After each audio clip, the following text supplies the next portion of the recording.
Penangkapan Coki Pardede terkait kasus penyalahgunaan narkotika tak pelak membuat wajah sang komika berlumur cercaan dan hujatan. Apalagi pasca Coki ditangkap, sejumlah rumor miring tentang kehidupannya pun bermunculan seperti air bah yang sulit untuk dibendung. Dan karena kasus tersebut, Coki juga dikabarkan terancam didepak dari Majelis Lucu Indonesia atau MLI yang selama ini menjadi tempatnya untuk mengekspresikan diri. Namun untunglah, di tengah hujan cacian, di tengah isu-isu miring yang beredar, Coki Pardede justru mendapati cinta sejati dari sang kekasih hati, Firsa Salsabila. Dalam Instagramnya, Firsa bahkan menuliskan sebuah kalimat yang menggambarkan tentang kesetiaannya pada Coki Pardede. I wish I could tell them the whole story, why I didn't give up on him. Dan baru-baru ini, secara eksklusif di hadapan tim Hot Isu Pagi, Firsa mengungkapkan bagaimana ia tetap setia dan mendukung Coki yang selama ini sudah mengisi hari-harinya.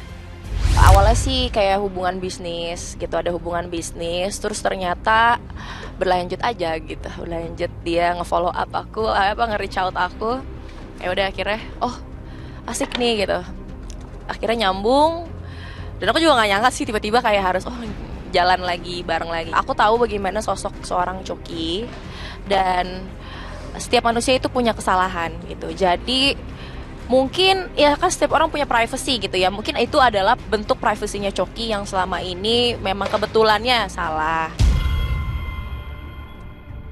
Tapi syukurnya akhirnya ini semua terungkap. Jadi ini kan kebaikan juga untuk Coki ya. Bagi aku malah ini jalan terbaik yang akan sangat besar untuk dia gitu. Saya pertama-tama pengen minta maaf ke keluarga, terutama ayah dan ibu. Dan juga minta maaf selanjutnya kepada manajemen karena memang ini langsung berinteraksi kepada pekerjaan saya. Biarlah ini menjadi pelajaran buat saya tentunya dan juga pelajaran buat teman-teman yang ada di luar sana bahwa ketergantungan kepada zat terlarang itu tidak ada untungnya sama sekali. Kalau sekarang ya normal, tapi kan kalau kondisi seperti apa ya kan namanya orang yang dalam proses hukum ya udah pasti down lah, nggak mungkin enggak, walaupun dia tertawa seperti apa tapi kan hatinya nggak seperti itu, dia kan manusia biasa juga ya. Intinya kalau dari kita, dari pihak kuasa hukum maupun dari manajemen semua berharap ini prosesnya cepat aja biar bisa segera direhabilitasi.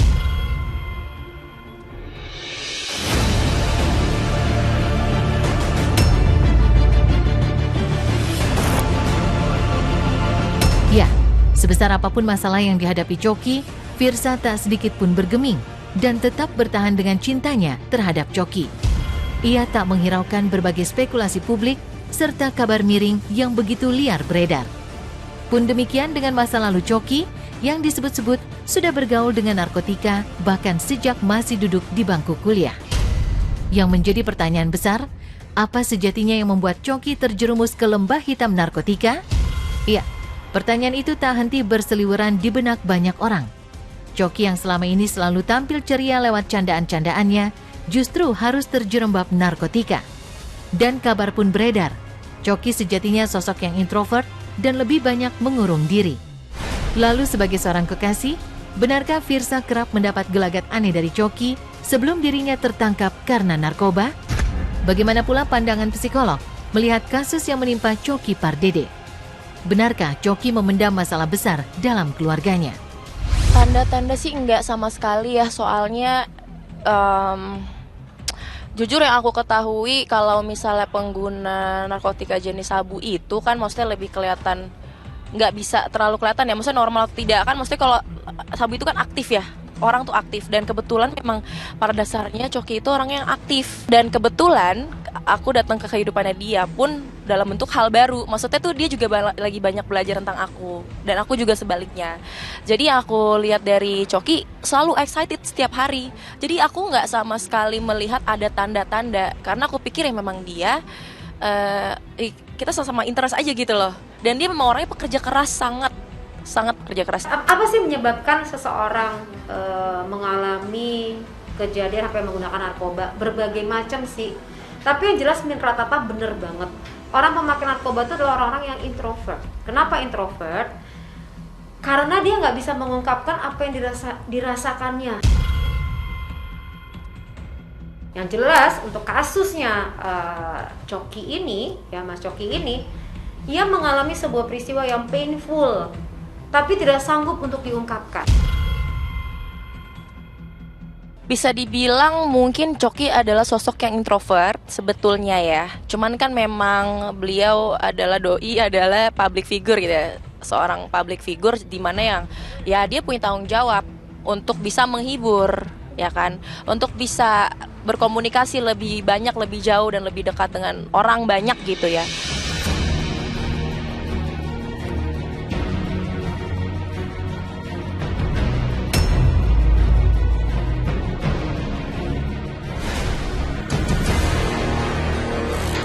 Tak ada asap jika tak ada api. Terjerumusnya Coki Pardede ke lembah hitam narkotika tentu disertai dengan alasan. Dan memang bukan tidak mungkin Coki mengalami banyak tekanan dalam hidupnya hingga melampiaskannya dengan cara yang salah, yakni melalui jalan hitam narkotika. Dan kepada Firsa sang kekasih, Coki rupanya kerap kali menceritakan berbagai masalah yang ia hadapi yang dirasa begitu sangat berat. Dan setelah tertangkap serta sempat ditetapkan sebagai tersangka, kini Coki sendiri harus menjalani rehabilitasi di RSKO Cibubur untuk proses penyembuhan dari ketergantungannya terhadap narkotika. Kalau misalkan lagi berdua sih pasti iyalah deep talk gitu ya pasti. Terus cerita ya pasti. Ya banyak lah, maksudnya kisahnya dia cukup berat, tapi dengan kondisi yang beratnya itu dia tetap bisa menghibur banyak orang. Apakah introvert ada konektivitas? Jelas. Kalau yang bersangkutan orang yang ekstrovert bisa menceritakan perasaannya atas rasa sakit yang diterima di waktu lalu, maka persoalan ini lepas nih, putus nih. Tapi kalau nggak mendapatkan treatment itu, rehab, nggak dikasih psikoedukasi, kumat lagi nih. Karena akarnya tuh harus diselesaikan. Jadi percuma aja rehab 1 bulan, nggak bisa. 3 bulan 1 hari mengubah kebiasaan.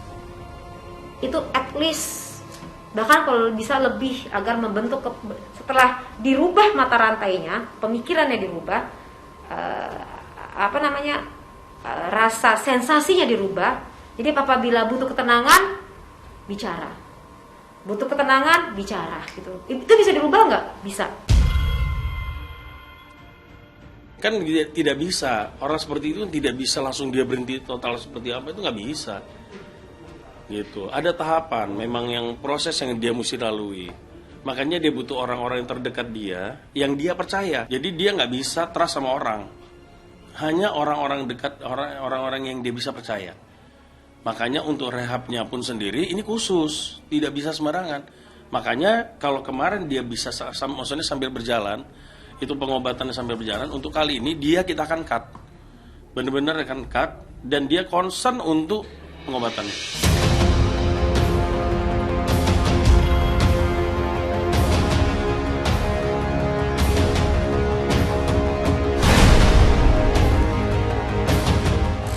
Di sisi lain, sejak Coki ditangkap pihak berwajib hingga harus menjalani sederet proses pemeriksaan, Firsa Salsabila rupanya belum sekalipun datang menjenguknya.